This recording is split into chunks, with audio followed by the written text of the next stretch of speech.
বৌভাতের অনুষ্ঠানটা জমজমাট হয়েছে। সুগা ইউনো জিহুপের কারণে ওরা লুঙ্গি ডান্স দিয়েছে, তার উপর ঘোড়ার গাড়ি করে 1 কিলোমিটার ঘুরেছে। তাদের ইচ্ছা পূরণ হলো অবশেষে। 3টা বেজে গেছে। সুগা, জিমিন আর জাগতে বাবা আর পরিবারের সবাইকে বিদায় জানিয়ে বেরিয়ে পড়লো রিসোর্টের উদ্দেশ্যে। রিক্সায় বসে তে বাইরের ঝাউ গাছগুলো দেখতেছে আর জাঙ্কুক গালে হাত দিয়ে তেকেই দেখে যাচ্ছে শুধু। হঠাৎ ডক্টরের কথা মাথায় আসতেই তাকে কল করলো সে। ওমা, তার দেখি ফোনই নট রিচেবল বলতেছে। আজব তো। 10 থেকে 12 মিনিটের মধ্যেই ওরা রিসোর্টে পৌঁছে গেল। 2তলা দালানের রিসোর্টটা, কমলা রঙের দালান, পাশ দিয়ে একটা বট গাছ অনেক উঁচুতে উঠে গেছে। এই 2তলার বারান্দার দিকে চেয়ে আছে, কারণ সেই বারান্দায় দাঁড়ালে অনায়াসে বট গাছটা ছোঁয়া যাবে। তে মনে মনে ভাবছে কিরকম লাগবে তখন। জাঙ্কুক তে তাকানো দেখে উপরের তলার চাবিটাই নিল ম্যানেজারের থেকে। সুগার জিমিন 2তলায়, তবে তারা বা পাশের ইউনিটে। সেখান থেকে সবুজ ঘাসে ঘেরা মাঠের মতন জায়গা দেখা যায়। জিমিন বটগাছটা খেয়াল করেনি, করলে পাগল হয়ে যেত ডান পাশের ইউনিটের জন্য। জাগুক আর তে রুমে ঢুকলো। 2তলায় এসে রুমটায় ঢুকে তে কোনো দিকে না তাকিয়ে বারান্দায় চলে আসলো। মাথা উপরে তুলে বটগাছের শেষ সীমান্ত পর্যন্ত দেখতেছে সে। গাছটা সিঁড়ির মতো ডিজাইন করা মনে হচ্ছে। তে হাত দিয়ে জায়গাটা চেপে ধরলো, দেখলো উঠা যাবে কিনা। মজবুত দেখে হেসে জাঙ্কুককে ডাকতে যাবে, তার আগে জাঙ্কুক এক লাফে বারান্দা থেকে গাছে উঠে গেল। তে ভয় পেয়ে মুখে হাত দিয়ে দাঁড়িয়ে আছে। আরে ভয় পাও কেন? আসো, তুমিও আসো, আমার হাত ধরো। না, আমার ভয় করে, আমি আছি না। তে হেসে জাঙ্কুকের হাত ধরলো। জাঙ্কুক একটানে ওকেও গাছের উপর নিয়ে আসলো। একজনের দাঁড়ানোর জায়গা আছে আর সেটাতে জাঙ্কুক দাঁড়িয়ে আছে, আর তে তার গায়ে ভর দিয়ে কোনো রকম দাঁড়িয়েছে। তে দেখো সাপ। সাপের কথা শুনে তে চিৎকার করে জাঙ্কুককে চেপে ধরলো। আসতেছেন কেন? তার মানে মিথ্যা?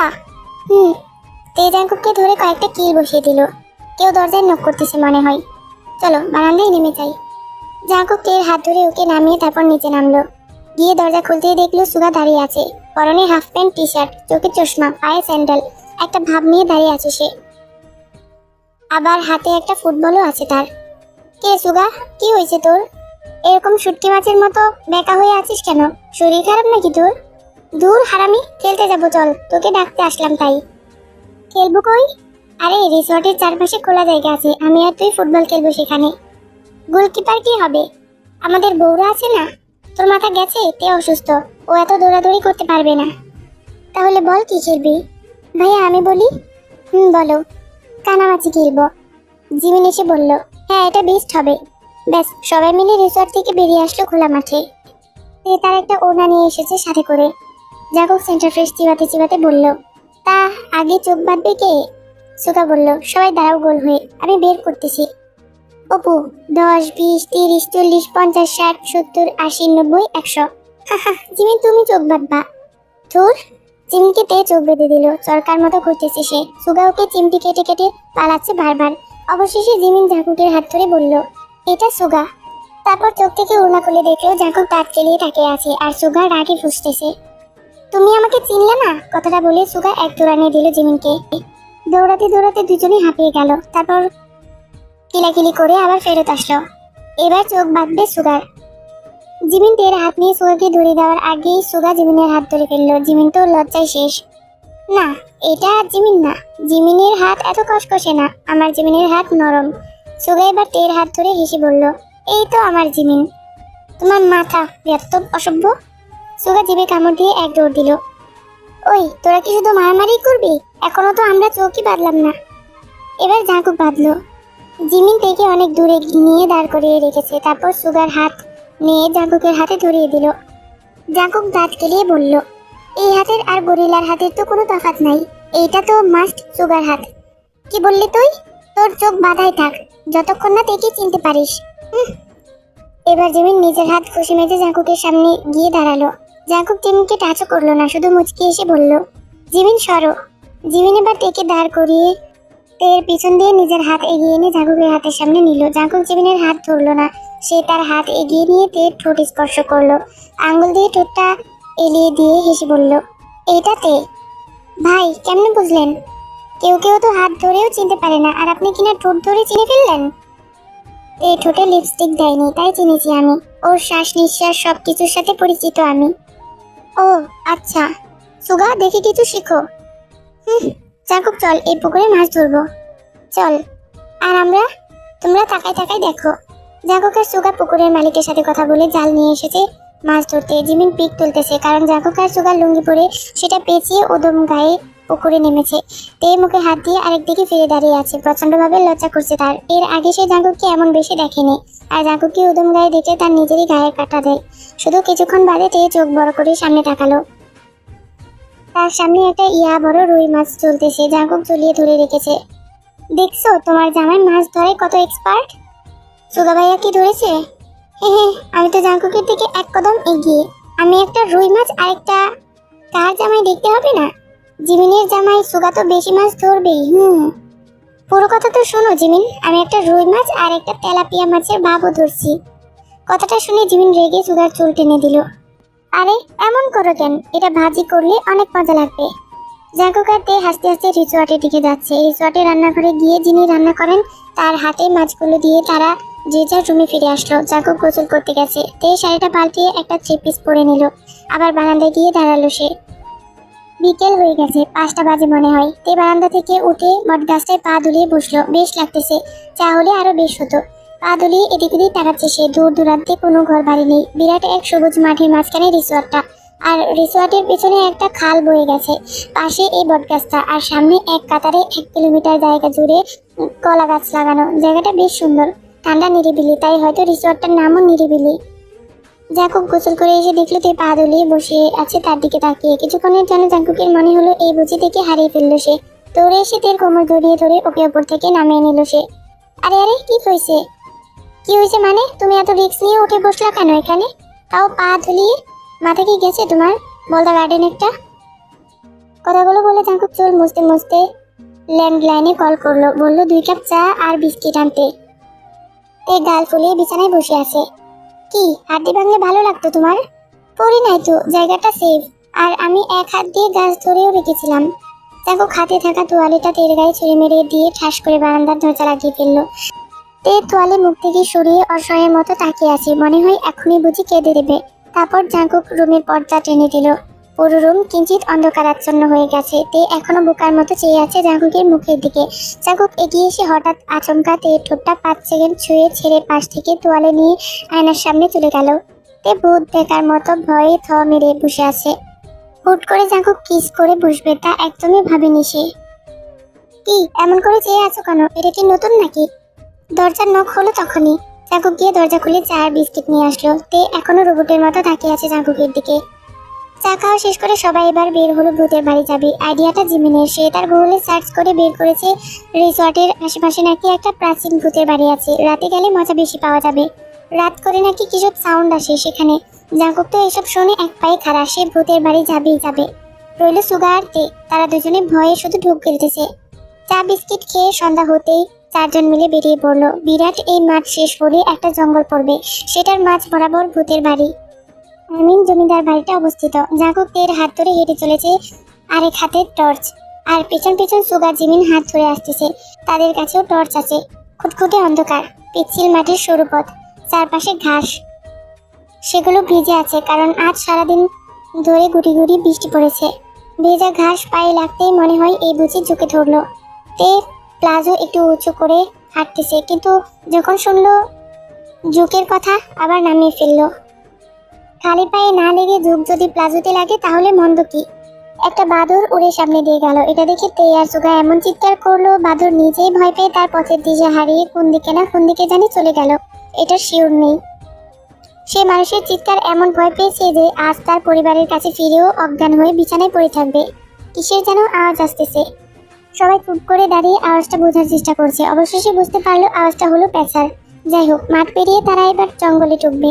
তেতো জাঙ্কুকের হাত যত শক্ত করে ধরতে পারে তত শক্ত করে ধরে রেখেছে। জঙ্গলে ঢুকতেই মনে হলো আশেপাশে ভূত আর ভূত, অথচ ভূতের নিশানাও নাই। শুধু পথ চেয়ে চেয়ে তারা জমিদার বাড়িটার সামনে এসে দাঁড়ালো। বড় এক পুরনো রাজবাড়ি, শতে শতে শেকড় দ্বারা আবৃত, যা বাড়িটাকে প্রাচীন হওয়ার পরিচয় বহন করে। শেওলা জমে আছে, লাইট মেরে মেরে সব দেখতেছে ওরা। জাঙ্কুক তো আর অপেক্ষা না করেই ঢুকে পড়লো ভিতরে। কোথাও পুরনো একটা জিনিসপত্রও নেই। এলাকাবাসী সব লুটেপুটে নিয়ে গেছে, এখন খালি বাড়িটা রয়ে গেছে। সুগার জিমিন নিচের তলা ঘুরে দেখতেছে, আর জাঙ্কুক তেকে টেনে দোতলায় নিয়ে গেছে। জাগো প্লিজ চলুন ফিরে যাই, আমার খুব ভয় করতেছে, প্লিজ চলুন। আরে আমি আছি না, তো ভয় পাচ্ছ কেন? ভয় পাবো না? কি বললেন? যদি এখন ভূত এসে পড়ে বা পাগল ছাগলও তো থাকতে পারে এখানে, তাই না? মেরে তাহলে ওদের সত্যিকারের ভূত বানাই দিব। উফ, আপনি বুঝতেছেন না কেন? জাঙ্কুকের কোমর জড়িয়ে টান দিয়ে কাছে নিয়ে এসে ওর মুখ চেপে ধরলো। চুপ, একদম চুপ। এত কথা কি করে বলতে পারো তুমি? তোমার নাম অশোক, অশোকের মাঝেও এত এত কথার জোর তোমার পাও কই? তো কি করতাম আমি? কি দরকার ছিল এত রাত করে এখানে আসার? শান্তিতে রুমে থাকা যেত না নাকি? যেত, তবে এরকম সুযোগ বারবার আসে না, বুঝলা? আমরা নিউ কাপল, আমাদের উচিত এইসব এনজয় করা। আর তুমি কিনা আমাকে বকেই যাচ্ছ। আমি কাল সকালে ঢাকায় ফিরতে চাই, ব্যাস। না, কাল না, পরশু। পরেরটা পরে দেখা যাবে। তোরা কারা? এখানে কি করছিস? লোকটার কথা শুনে দিয়ে চোখ বড় করে জাঙ্গুকের পিছনে গিয়ে ঢুকিয়ে পড়লো। একটা পাগল লোক দাঁড়িয়ে আছে ওদের সামনে, হাতে লাঠি আর পরনে সাদা ময়লা পাঞ্জাবি। লোকটা থেকে দেখে এগিয়ে আসতে ধরতেই জাঙ্গুক হাত দিয়ে আটকে দিল ওনাকে। কি? লোকটা প্রকৃতিকে বলল, তোরা এখানে কেন এসেছিস? সুখে থাকতে তোদের ভূতে গিলাই, যা চলে যা। তে জাঙ্গুকের জ্যাকেট চেপে ধরে মুখ টুকিয়ে রেখেছে। জাঙ্গুক কিছু বললো না আর একে নিয়ে দোতলা থেকে নেমে আসলো। লোকটা এগিয়ে এসে সিঁড়িতে দাঁড়িয়ে বলল, চলে যা তোরা, আমি আমার বউরে এই বাড়িতে হারাইছি, তোরাও হারাবি দেখিস। জাঙ্কুক থেমে গিয়ে তীর হাত শক্ত করে ধরে সুগার জিমিনকে ডাক দিল। কি হলো ভাইয়া? আচ্ছা জিমিন, অনেক দেখা হয়েছে, চলো আমরা ফিরে যাই, রাত বেশি হয়ে গেছে, বিপদ বাড়বে। আর এই লোকটাকে সুবিধার মনে হচ্ছে না আমার। ভাইয়া কি বলো? পুরো বাড়িটা তো দেখাই হলো না। লাগবে না, থাক। হ্যাঁ জাঙ্কুক, কি বলতেছিস তুই? চল যাই। জিমিন মন খারাপ করে সেও সায় জানালো সুগার জাঙ্কুকের সিদ্ধান্তে। সবাই মিলে এবার রিসর্টের উদ্দেশ্যে হেঁটে চলেছে। অবশেষে তারা জলদি পা চালিয়ে রিসর্টে পৌঁছে গেল। সে হাত পা ধুতে ধুতে বলল, আমার কথায় কান দেন নাই কেন আপনি? দিলে আজ এত কষ্ট করে জমিদার বাড়ি গিয়ে সন্ধ্যাটা বরবাদ করতে হতো না। ঘুরলেই মন ভালো হয় না, আপন মানুষের পাশে বসে থাকলেও মন খারাপ হয়ে যায়। কে বোঝাবে আপনাকে? আপনি তো আমার কথা বুঝতেই চান না। জাঙ্কুক জ্যাকেট খুলে টি শার্টটাও খুলে আয়নার নিজের পিস দেখতেছে। জঙ্গলের মাছ দিয়ে হেঁটে যাওয়ার ফলে পোকামাকড় কিছু একটা মনে হয় কামড় দিয়েছে, তাই তোয়ালে নিয়ে গোসল করতে চলে গেল সে। তের কথায় কান দিল না। তে বিছানায় বসে আছে, চাদর মুড়ি দিয়ে বারান্দার দিকে তাকালো। পাগল লোকটার কথা মনে পড়ে ভয় লাগলো তার। যদি এখন সেই লোকটা বটগাছ ধরে এখানে এসে যায়, কি করবো তখন আমি? জাঙ্কুক তো এমনিতেও বিকেল বেলা সব বন্ধ করে দিয়েছিল, আমি গাছে উঠেছিলাম বলে। আমি তাও খুলেছি বারান্দার দরজা বটগাছটা দেখার জন্য। বটগাছ দেখতে হবে না আমার আর। তে উঠে গিয়ে বারান্দার দরজা লাগিয়ে দিল, পর্দাও টেনে দিল। লাগবে না বারান্দায় যাওয়া, গা এখনো গুলি আসতেছে আমার। আবার এসে বিছানার মাঝখানে বসে চাদর গায়ে পেঁচিয়ে খাপটি মেরে বসে রইল সে। যত দোয়া-দুরুদ আছে সব পড়া শেষ। জাঙ্কুক বাথরুম থেকে বের হলে ওকে জড়িয়ে ধরে বসে থাকবো, তাহলে ভয় যাবে। জাঙ্কুক কয়েক মিনিট বাদেই বের হলো। বেরিয়ে দেখলো তে চাদর মুড়ি দিয়ে ঢুলতেছে। কি হয়েছে? ভূতে ধরলো নাকি তোমাকে? না, যদি ওই লোকটা এসে যায়। আরে কিছু হবে না, ওই লোকটা ওখানেই থাকে। তুমি এখনো ওইসব নিয়ে ভাবতেছো? বাদ দাও এসব। এখন আমরা রুই মাছ খাবো, পুকুরের টাটকা মাছের তরকারি, সেই লাগবে খেতে। আমি রুম সার্ভিসকে কল করছি। বসো তুমি প্লিজ। এখন না, আরেকটু পর, আমার খিদে নেই এখন। আপনি প্লিজ এখানে এসে বসুন না। জাঙ্কুক এসে এর পাশে বসে পড়লো। তারপর ফোন নিয়ে গেমস খেলায় মনোযোগ দিল সে। জাঙ্কুককে ধরে ওর মুখের দিকে চেয়ে আছে বোকার মতন। বিয়ের আগে এত রোমান্টিক ছিল, আর এখন কিনা বিয়ের পর পুরো আনরোমান্টিক হয়ে গেল। How how. জাঙ্কুক গেমস খেলতে খেলতে বলল, বিকেলেও তো কিস করলাম, আনরোমান্টিকের কি দেখলা তুমি? আর তোমার শরীরের অবস্থার কথা মাথায় নেই তোমার? এত কিছুর পরেও তুমি আবার এত কিছু আশা করো? মাই গড, তুমি এত... এই কি বলতে চান কি আপনি? আমি এত মানে? আমি কি কিছু বলছি আপনাকে? আর কখনো কিছু করতে দেব না, আপনি খুব খারাপ। তে আরেকদিকে ফিরে শুয়ে পড়লো। 16 সেকেন্ড বাদেই গলার কাছে জাঙ্কুকের খোঁচা খোঁচা দাড়ির স্পর্শ পেতেই উঠে বসে পড়লো সে। কি হয়েছে? এত ঢং করতে হবে না আর। তুমি এত রাগ করো কেন? আমি তো মজা করছিলাম। রাখেন আপনার মজা, আমার ভালো লাগতেছে না। আমি ঘুমাবো, রাতে খাবো না। ঘুম থেকে উঠাবেন না আমাকে। মানে কি বলতেছো তুমি? তোমাকে আমি খালি পেটে ঘুমাতেও দিব না। আমি খাবো না, আপনার কি তাতে? আমার কি দেখাচ্ছে? আমার কি? জাঙ্কুকের গাল টিপে ধরে বিছানার সাথে লাগিয়ে ধরলো। আচ্ছা সরি, আর বলবো না। আপনার কি বলবো? আপনার কিছু না। কি? তুমি কিন্তু অনেক দুষ্ট হয়ে গেছো। কবে বুঝি শান্তশিষ্ট ছিলাম? ও, তাহলে এটা আগেরই স্বভাব ছিল, আমাকে দেরি করে দেখার লাই তো। মুখ থেকে আপনার হাত সরান, আমার মুখ ব্যথা হয়ে গেছে। কি? অনেক ভালোবাসি তোমায়, কখনো ভুল করেও আমাকে ছেড়ে যাবা না তো? না। জাঙ্কুক থেকে জড়িয়ে ধরে ওর গলায় মুখ কষলো। তে হালকা চোখ বুজে জাঙ্কুককে ধরে রাখলো। তারপর জাঙ্কুকের ভেজা চুলে হাত ফোলাতে লাগলো সে। আমাকে চুল মোছার জন্য বকা দিয়ে এখন নিজেই সব চুল পানি রেখে দিছে। কথাটা বলে তে হাত বাড়িয়ে নিজের ওনাটা পাশ থেকে নিয়ে জাগুকের চুলগুলো মুছতে লাগলো। জাগুক তের গলায় বারবার খোঁচা দিচ্ছে দাড়ি দিয়ে। তে নড়তে নড়তে অনেক কষ্টে চুল মুছে নিল ভালো করে। একটা সময় জাগুক তের গলা থেকে মাথা উঠিয়ে ছো মেরে ওনাটাই নিয়ে নিল তের থেকে। এত মুছে কি হবে, এমনিতেই শুকিয়ে যাবে। তুমি যেভাবে মুছতেছো যেন আর শুকাবে না জীবনেও। চুলে পানি থাকা ভালো কথা নয়। তুমি প্লিজ আমার আম্মুর সব ডায়লগ মারো না। আমি আপনার আম্মুর কাছে বিচার দেবো কিন্তু। আমার মায়ের সাথে আমি কথা বলতে পারি, কিন্তু তুমি না। আমিও পারি, কারণ এখন থেকে তো আমিও আপনার অংশ হলাম, তাই না? তাহলে আমিও তো কথা বলতে পারবো। আর মা আমাকে বেশি ভালোবাসে। তাই নাকি? কে বললো তোমায়? কে আবার বললো? মা বললো। তুমি মাকে জিজ্ঞাসা করিও। এক মিনিট, তুমি তুমি আমাকে তুমি বললা? সরি, মুখ ফসকে বলে দিয়েছি। ইটস ওকে, তুমি শুনতে ভালোই লাগে। তুমি আপনি একবার একটা বলবো, পুরোপুরি বলার সাহস নেই আমার। কেন? আমি কি তোমায় খেয়ে ফেলবো নাকি? হ্যাঁ হ্যাঁ শুনে জাগুক ভ্রুটা নাচিয়ে তাকিয়ে রইল ওর দিকে। তে দাঁত কেলিয়ে জিভে কামড় দিয়ে চুপ করে রইল। মাঝে মাঝে যত সব উল্টাপাল্টা বলে ফেলি। আজ তোমাকে ছাড়বো না তে, দা পাতানো বউ টু রিয়েল বউ। এটা আবার কি নাম? সুন্দর একটা নাম দেন। তে কুক। বাহ, কিউট নাম তো। এখন আমার দিকে তাকাও। কি জন্যে? দেখাচ্ছি কি জন্যে। এই মুখ আমি বহুবার দেখেছি, নতুন করে কি দেখবো শুনি? দেখো এই মুখে কত ভালোবাসা। কথাটা বলে জাগুক তের দিকে কেমন করে যেন চেয়ে রইল বেশ কিছুক্ষণ ধরে। তে বিনা লিপস্টিকওয়ালা ঠোঁট জোড়া থম হয়ে আছে। থুতনির তিলটাও স্পষ্ট। হাত দিয়ে সেটা ধরে টেনে দিল সে। রুমটায় এতক্ষণ বাতি জ্বলতেছিল কারেন্ট ছিল বলে, তবে এখন মোমবাতি জ্বলতেছে কারেন্ট চলে গেছে বলে। তে আর জাগুক দুজনে বিছানায় হেলান দিয়ে বসে সামনে আয়নার দিকে চেয়ে আছে। তে জাগুকের বাম হাতটা জড়িয়ে ওর কাঁধে মাথা রেখে চুপটি করে আছে। চারদিকে নিস্তব্ধ, কোথাও কোনো আওয়াজ নেই। মেঘের ডাক শোনা গেল হালকা করে, হয়তো বৃষ্টি আসবে। আর বৃষ্টি আসার আগেই কারেন্টওয়ালা ভয় পেয়ে কারেন্ট নিয়ে পালিয়েছে। রুম সার্ভিসের লোক এসে খাবার দিয়ে গেছে কিছুক্ষণ আগে। জাগুক তো লোভ সামলাতে পারছে না। আর টাটকা রুই মাছের ঝোল, তাও তার হাতে ধরা মাছ। আহা আহা। তার সাথে সর্ষের তেল দিয়ে শসা টমেটোর সালাদ, লাজবাব। আর সাদা ভাত, আর একটি বাটি দেশি মুরগি মাংস। দেরি না করে হাত ধুয়ে খাওয়াই লেগে গেল সে। তে বালিশে মাথা রেখে বারান্দার পর্দাটার দিকে চেয়ে আছে। পর্দাটা হালকা সরে যাওয়ায় বাইরের দৃশ্য দেখা যাচ্ছে। অন্ধকার আর অন্ধকার, তবে বজ্রপাতের কারণে মাঝে মাঝে বট গাছটা স্পষ্ট দেখতে পাওয়া যায়। কাঁধে কারো হাতের স্পর্শ পেয়ে লাফ দিয়ে উঠে বসলো তে। জাগুকে দেখে থম মেরে গেল। দম ফিরে আসলো তার। হুট করে অন্যমনস্ক হয়ে থাকলে কাছের মানুষও যদি এসে স্পর্শ করে তাও কলেজে কেঁপে ওঠে। জাগুক প্রো কুচকে বলল, কি ভাবো এত? তুমি তো খেতেও এলে না। দেখো আমি খেয়ে নিলাম, তোমার জন্য নিয়ে এসেছি, চলো তোমাকে খাইয়ে দিব, হা করো। তে জাগুকের কথা মতো খেতে রাজি হলো। নিয়ম অনুযায়ী হাও করলো। খাচ্ছে, তবে তেমন ভালো লাগতেছে না, আর ফিল হচ্ছে না। নিমিষেই চোখ দুটো বন্ধ হয়ে গেল তার।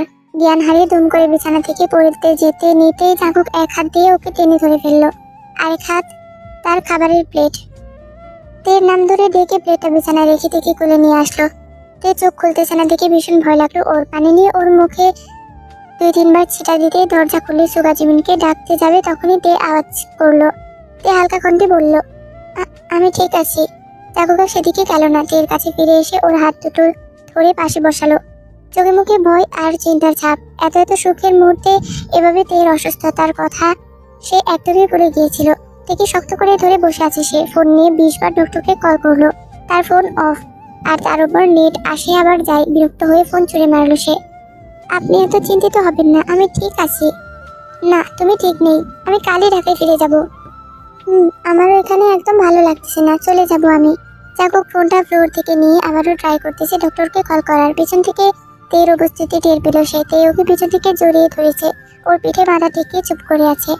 ভয় করতেছে তোমার? আমি আছি না, আমি তোমার কিছু হতে দেব না তে। মৃত্যুর ভয় আমার হচ্ছে না, আমার ভয় হচ্ছে আপনাকে ছেড়ে কি করে থাকবো সেটা নিয়ে। ও পারে গেলে তো। জাগুকের মুখে হাত দিয়ে ওর কথা থামিয়ে দিল। তোমার শুধু রক্ত শূন্যতা রোগ, আর কিছু না, বড় কিছুই না, বুঝেছো তুমি? তে পা উঁচু করে জাগুকের গলা জড়িয়ে ওকে ধরলো। কান্না থামানোর একমাত্র কৌশল এটা। জাগুক হাত থেকে ফোনটা ছেড়ে দিল, তারপর থেকে কুলে তুলে বিছানার কাছে চলে আসলো। এই কেমন জীবন কাটাচ্ছে সে, যে জীবনের নাম নেওয়ার পরে মনে পড়ে এর বিষাদ ভবিষ্যতের কথা। একজন আপনজনকে হারানোর কষ্টটাই আজ পর্যন্ত সে মেনে নিতে পারেনি, আর সেখানে এখন যদি কেউ না, এটা সে কিছুতেই মানতে পারবে না।